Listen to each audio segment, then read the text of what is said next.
Max Domi is a Maple Leaf, and the Leafscast is back. Holy mackerel, what a shot! It's Austin Matthews! Do you believe that? Pounds it off the roof of the net!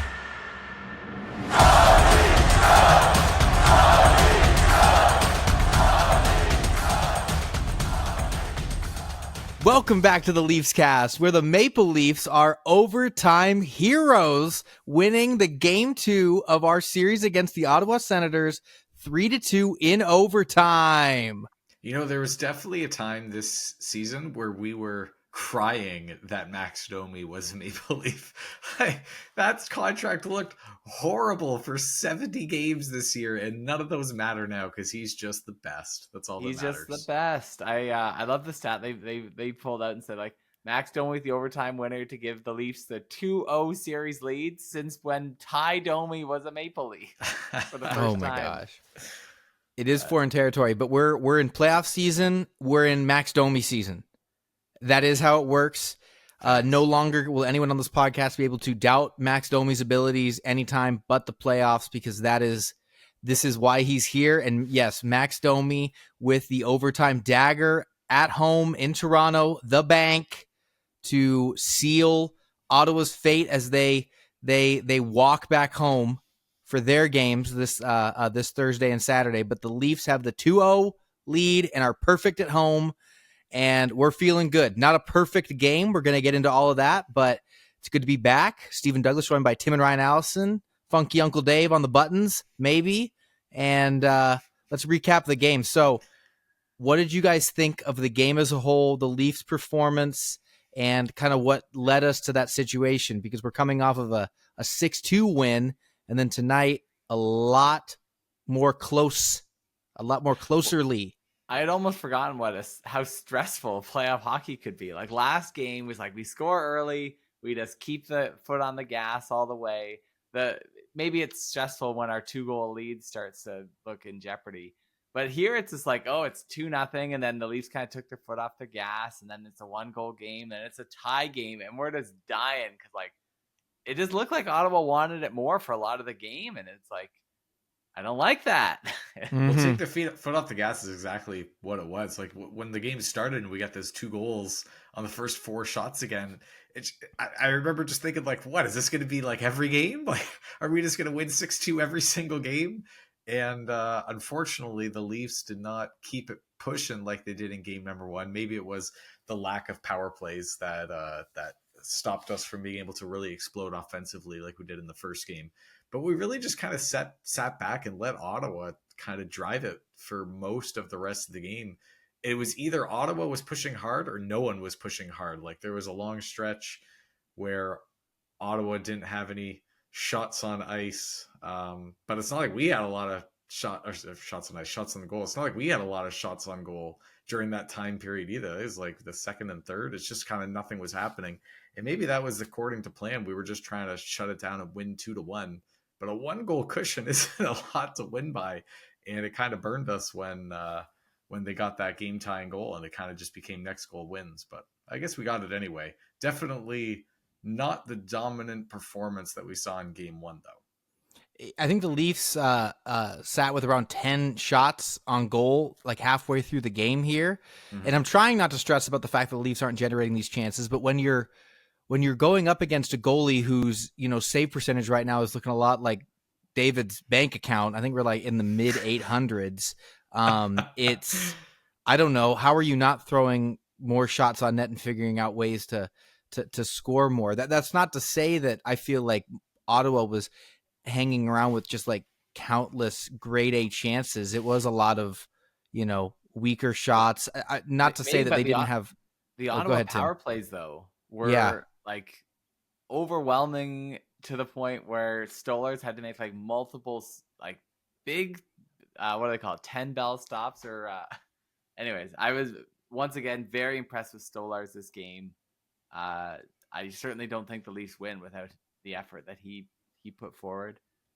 No, not at all. He was excellent tonight, and because I mean, I would say a couple of 10 bell saves even outside of those power play opportunities that Ottawa had, but definitely he was our best player on the penalty kill tonight. Ottawa was getting set up a lot. They had a lot more chances tonight. The power play situation was like kind of the opposite of how it was in game one.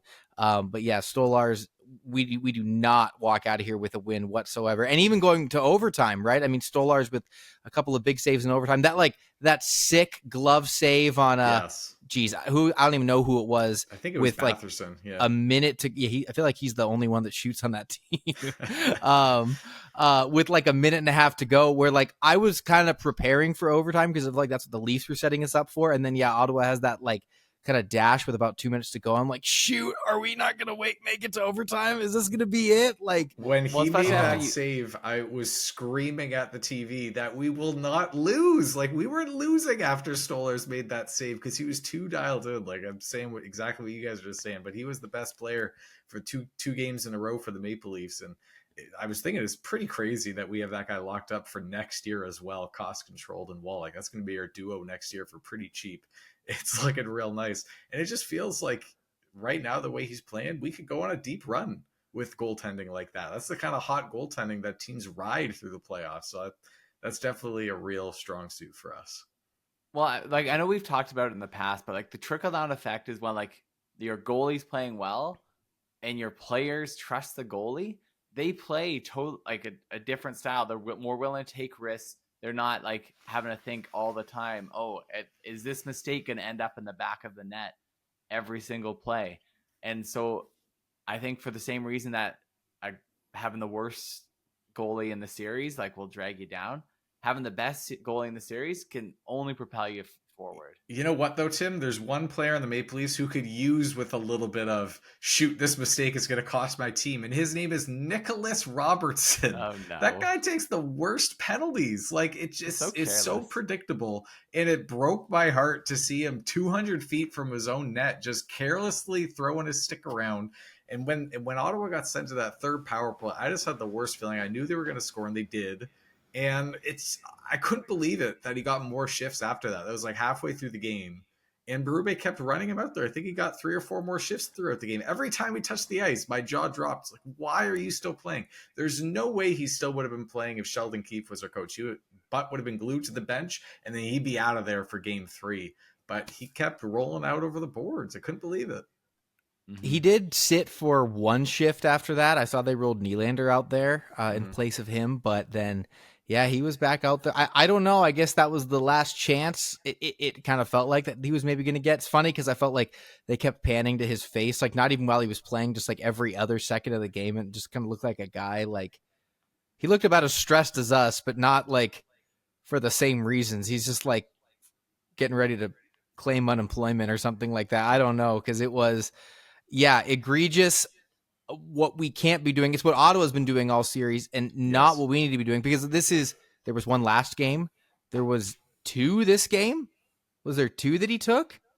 I think it was just the 1, but it's still, it's nothing to do. Yeah. Not like like Chris Tanev took a smart penalty today. He took a dumb penalty today. So even though the Leafs roll out that same lineup that they did from game 1, I don't see, even though we get the W tonight, I don't see Nicky Robb being in there next game. Well, a big part of it is that game 3 we're going to Ottawa now, and when you have home ice, it means you get last change. You get to choose who goes over the boards. You get to look and see, oh, the Leafs are trotting out Max Domi and Nick Robertson. We're going to put out our killers out there who are going to take advantage of their defensive blunders. So it's harder to protect your defensively vulnerable players when you're playing on the road. So I think that to begin with, it was an uphill battle for someone like Robertson to stay in the lineup for game 3. And after that, and he's still, like, it's not like he's out there producing offense and looking great, but he took a bad penalty. He's not really doing that much. Like I don't think has any points in the series so far, and I don't think he's really generated too much. I think at this point, even though we're 2-0, I'm expecting him to come out in favor of someone like David Kampf, assuming he's healthy. For the next game, I think. What are you saying? David Kampf slots in on the third line right wing spot, though? I don't know. It's hard. I love that 4th line, man. It's so good. Like Lawton, Yarncrook, and Lorentz have been arguably our most, I don't want to say our scary line because they're not necessarily the ones, putting up 6 goals against them in the first game, like getting the points, but they're consistently out winning their minutes when they're on their ice. And I don't necessarily want to break up that line, but putting Camp on a line with Domi is just a waste of time. Like, what is that line supposed to be? So it's tricky. Do you see a situation where, and I hate to do this. I hate to do this more than anything, but Lawton is not going in the press box. No, do you see a situation where Tim's man comes down from the press box, angel wings, to slot into the lineup here? That's his music playing. Kind of feels like he might be the guy to slot in there. I don't know, because I agree with you, Rye, that you can't touch that fourth line.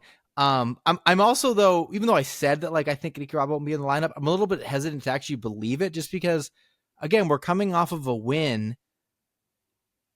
Where we didn't look great, though. Like, a win's a win, but if you're looking at what's going to give our team the best chances of winning again, I don't know if Nick Robertson on the road right now is something I want. I don't know. Even outside of the dumb penalties that Nicky Robb's taking, the third line, and it seems weird to slander the name of Max Domi right now, but like hasn't really been doing much even in this game. Like my man, Bobby McMahon,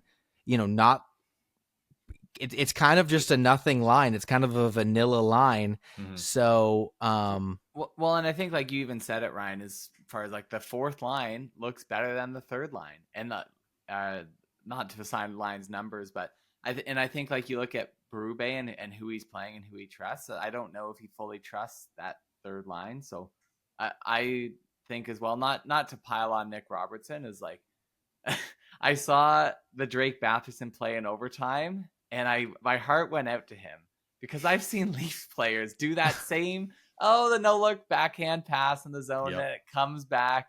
Oh, I mean, he also added on the Taylor Hall flyby right by Max Domi as he scored. And so I've seen young players do that. It's like, all right, it's painful, I know, but yeah, and I mean, it ended the game, right? Like that's the overtime killer.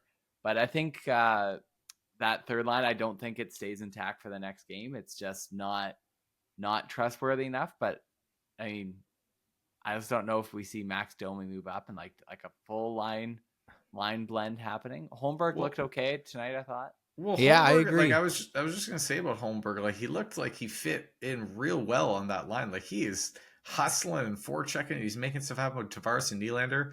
But holy cow, I have not seen someone with the stone hand since Ilya Mikheyev was a Toronto Maple Leaf. At least 3 different grade A plays died on his stick, just like passes to Ullmark. Not even shots, I could call them. Passes to Ullmark. So it's tough because I think that he fits as just like the player in his play style. He fits so well into that line. But can you really have someone who is that level of inability to score on the same line as someone like Nylander and Tavares? Like, I don't know. It's okay. So if it's not Holmberg, who is it then? Well, can you maybe McMahon? Is it Bobby McMahon? At the end of the game, when they made it 2-2 and all of a sudden it switched and we need a goal again, Domi went back up there, right? Like we saw halfway through game 1 when the Leafs were routing them out, they made the switch, brought Domi down, put Holmberg up there for a more balanced lineup. We have more defensive prowess on our top lines, which are getting more minutes, and limit Domi's minutes because we're trying to protect the lead. But then when we needed a goal, it was Domi who went back up on that second line. I wonder if we see that again, where Domi's on that second line, and maybe we do have Camp and Holmberg and Bobby McMahon on the third line, or put McMahon back up on the second line. Like, I wonder if it's not, as we're trying to fix the third line, if Holmberg ends up coming off of that second line again as a result of this switch up. Could be. It's tough because then you say your eggs are kind of going all into those top 6, I'd say, for your goals. Fortunately, the top 6 have looked pretty good as far as producing. Like John Tavares is still having a renaissance. Matthews and Marner still. I mean, I feel like tonight the Leafs just looked disjointed for a lot of it. Like they had some real good chances, but they always came off of broken plays and like a few odd man rushes coming out of it, but very little sustained pressure. I said after last game of like, oh, I would like to see the Leafs dominate more on 5-on-5 and control the play. That did not happen. Well, I said that I want to see them shut down the Senators' stars, and like I thought Stützle looked like a monster out there tonight, so that didn't happen either. I think the Senators played a lot better tonight as well, though. I think the Leafs played a little bit worse, or maybe more than a little bit worse, and the Senators played a lot better, especially defensively, because it felt like a lot of these passes that we were attempting were not getting through. Well, I know they were not getting through, and it wasn't necessarily just because the Leafs were making bad passes, but the Senators were getting there to where the puck's going to be to break up the play really before it can develop. And there was a lot of that because it was a kind of low, not a super exciting game on either side, right? There was just a lot of kind of whacking around the puck and just kind of trying to make something happen for both teams, because the Leafs really, outside of the overtime goal and a couple of chances outside of the goals, not a lot of good offensive chances where Ullmark had to make a big save. I honestly can't think of one big save Ullmark made tonight, right? The Leafs just weren't able to get it through. And this is where, we see a guy like Jake Sanderson, who we knew going into the series was going to be good, and he was a monster tonight. So that's just, I don't know. Could the series look different after, now, right? Game one happened and that's in the past, right? And it's not going to get any easier going forward, right? Where the Senators kind of know what we're going to be trying to do, and we'll see. I despite all that though, these Leaf stars need to be able to figure it out, because Auston Matthews, you've got no goals through 2 games, and I really don't care who the defense is. Auston Matthews should be able to get this figured out if he is truly Auston Matthews in there. So I still have the faith that these guys are going to figure it out, but this is more akin to the playoff hockey we're used to. Not a lot of space, and you got to try to make something happen. Well, I was thinking about it, how many buckets of sweat I was dripping about Auston Matthews not having any goals in the first 2 games, because we went all season when Auston Matthews not really scoring goals. It's been kind of a weird year for him, and he was in the first game, he looked good out there and he's making lots of plays. There's one play he made where it was in tight, in around his feet, and he just it's he's a doctor with a scalpel or something. He's just moving this puck around, and then it's he's out with it. It's unbelievable the things he can do, but not score. And it's so weird because it's Auston Matthews. That's what he's been doing better than literally anyone else since he came into the league, and he's not getting it done right now. And I don't know, we're winning without him. And part of that's just because the power play's been so good and Ullmark has been questionable to start these games. I really hope he doesn't continue not scoring though, because we could have really used an Auston Matthews goal or 2 in this game. Yeah, and we could have maybe used an extra power play or so, but I would say we're being awful negative players for we're up 2-0 in the series. We haven't been in this position. We literally are in uncharted. Well, I guess we were against up 3-1 in Montreal, but it's great. We're having a 2 game cushion. We're halfway there against Ottawa. It was important to get this W. I mean, yes.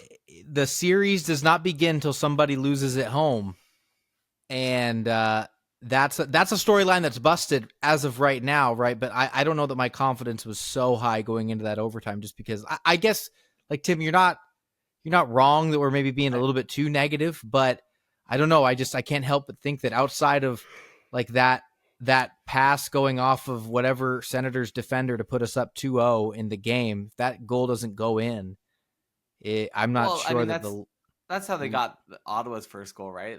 Carlo went up and get it in. So the bounces happen either way, but yeah. This is Tim, being scared and negative in the playoffs is what's comfortable for us. That's right. What we We're do. used to it. Let us find some comfort, because it was a very stressful night, man.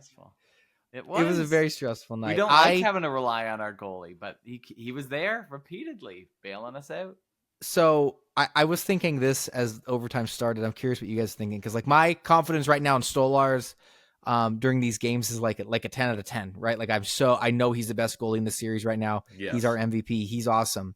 But gosh, once that overtime started, I was like, this could be the beginning of a different Stolarz narrative if this doesn't go well. And he makes a couple nice saves and gets out of it. But that felt like a big kind of challenge and moment for him, because like the reason why, being a big playoff performer is important is because it's big moments, right? It's huge moments where the pressure is on. And in game one, there wasn't a lot of pressure on really because the Leafs were up by such a significant amount and Stolarz got to do his thing, but that was it. But gosh, going into that playoffs, into the overtime tonight, if that was not some pressure on Stolarz, where I don't know, Mike, all that confidence that I had just went away. Yeah. Because it just felt like I was looking at maybe Michael Hutchinson in net because I didn't know what was going to happen. And he delivered. Going into it was a bit of a wash. Like, we didn't know if Allmark was going to be the better goalie at the end of the series, and we didn't know if it was either Wall or Stolarz who would end up playing for us, and if it would be them being the better goalie. So far it's been Stolarz for sure, and it's surprising that that's kind of been the difference. Like, we all anticipated the difference was going to be Matthews and Marner and Nylander and Tavares, which they have been. They've been real difference makers. But the reason why we're up 2-0 right now is because of Anthony Stolarz. This is great. Foreign territory. That's right. Up 2-0 in a playoff series, and we're considering blowing up the roster. Don't upload this one. It's done. I don't know, man. Okay, I feel like we've hit most of the important things to discuss here, but what are you guys looking for going into the next game? We've got a day off, then we travel the lengthy journey to Ottawa for their 2-game homestand of this series on Thursday and Saturday. What are you guys looking for as the Leafs try to make this 3-0 and, gosh, I don't know, maybe get a sweep? Don't even speak that. I want to look for more goals from defensemen. Ever since Ryan predicted there'd be one Leaf defenseman scoring the whole series, I'm just loving the onslaught of goals we've been seeing. I mean, we didn't actually talk about Morgan Riley in this pod so far, but like, man, 2 goals, like after having probably his worst season in a very long time, just comes out and scores 2 goals in 2 games at the playoffs. Like, what the heck is this? But he's always so good in playoffs, man. He really dials it up. And I mean, his goals were a little fluky, right? But like, it's okay. Goals are goals. Like, they all count the same. So I thought that Tanev and McCabe had a real strong game as well. So good game for the back end. What was the question? I got distracted. Next game, what you looking for? I asked you, what's your favorite Star Wars movie? Prequels only. Yes. Okay, well, I got distracted. You answer yours, Steven, then I'll think of mine. I'm looking for our defensemen, these defensemen that you guys are just praising so much. Oh, so beautiful. Clear the net in front of Anthony Stolarz because he's the consensus MVP of this series so far. And the number of guys that are in his kitchen constantly in this game is stressing me out. He's taken punishment. He's been run into. He's getting his own players thrown on top of him in between every single whistle. Brandon Carlo is the size of 2 Leafscast members sitting on each other's shoulders, and you got to start clearing some bodies out, or else this guy's not going to survive the series. I don't believe for 1 second that he's not slightly banged up after getting run into in the last game, and we need Stolarz to be healthy. So clear the net. Obviously, there's other stuff we talked about in this podcast, and that is a simple task that I need big men to move the smaller men, those smaller boys, on Ottawa. Get them out of the way. Frustrating me. That's what's got me screaming at the TV, Rye. Move the bodies. Carry the logs. I got to see Stolarz dealing out some vigilante justice against Grieg there. That was I had no problem with taking that penalty. I had no problem with that. I still don't really know why Grieg got a penalty, but maybe it was just the ref saying like, all right, you get your licks in and you're now even. I don't know either. I mean, he did, like, after getting like obliterated, skate right back through the blue paint for no reason. For it. Maybe that was it. I like what are you going to do? Hit me? Carry the logs, Steven. I never heard that before. I just Googled it. Did you just make that up? No, that's David Goggins. He's like, who's going to carry the boats? Who's going to carry the logs? I think he says logs. Maybe he says boats. It's Goggins. It's a good one. I like it. What was the question? I'm just kidding. It's Attack of the Clones. That's the answer, Ryan. What I am looking for is for the Leafs. This is primarily, I didn't see it in the the second and third period there, especially the third. Win the board battles, like especially in our end. Ottawa was coming up with the puck every single time, and they were just pushing and pushing. We had a real hard time getting it out of our end. It's because we just would lose. We would go into the corner and we would never come out with it. And part of that is maybe they just need to carry the logs and push some guys out of the way and get the puck. But that's what I want to see. I think especially in the playoffs, the team that wins those board battles ends up with a lot of the possession, a lot of the cycling, a lot of the good chances. So that's what I'm looking for. Guys, on Thursday, opportunity to put a stranglehold on the series. Oh, 3-0. That'd be crazy. But I think it's going to happen. On the the Leafs way won. home, when I was driving, I was thinking about last year. Florida won, or 2 years ago, I guess. Florida won their first 2 games. And then we were coming back home. We're like, okay, like, it's okay. Like you said, Steven, you're only in trouble when you lose at home.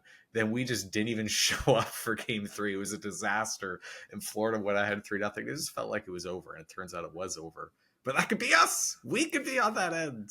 It's a big game. I mean, I think the Leafs are going to take care of business here on Thursday night. We just won a game, not even playing our best hockey. I'm not sure we've really played our best hockey yet this series. And I said it at the beginning of the first. Pretty good hockey in that first game. What's our best hockey?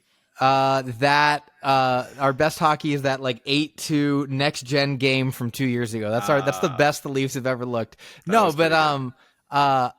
I said at the beginning of the first playoff pod, we got 7 home games this series, guys. This is where Leafs Nation shows up, takes over Ottawa. It's about to be a lot of blue in Ottawa. I don't even know what their stadium's called. It's not the Bank. There's no money there. The Canadian Tire Center or something. Never heard of it.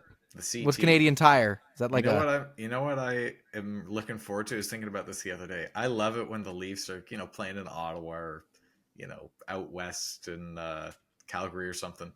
And like the chants, like, let's go Senators. And then the Leafs fans come in, go Leafs, go. And it goes back and forth. Man, I know that's going to happen. I'm excited for it already. It just gets me pumped every time. I want to cheer it at the TV. Go Leafs, go. Wow. It's a good night. It's a good pod. Tim, Ryan spent like 5 minutes going over the lineups. Didn't once consider putting in your boy Max Pacioretty. I'm sure there's going to be tension between the Allisons. He's still on his tonight. recliner. Like, is the guy cleared to play? A lot of tension, but it's a good night. You'll have an impact. He'll be there. Tim didn't specify if he's playing in the game. He just said he'll have an impact. He'll have pom-poms in the press box. He'll be carrying the logs. Ryan is not using that phrase right, but the pod is done. It is a good night to be a Leafs fan. Thanks for listening. Like, subscribe, tell your grandma, call your mom, tell her you love her, and enjoy the win. Enjoy your Wednesday, bask in it, and be ready for Thursday because the battle continues. That's it. Good night. We're done.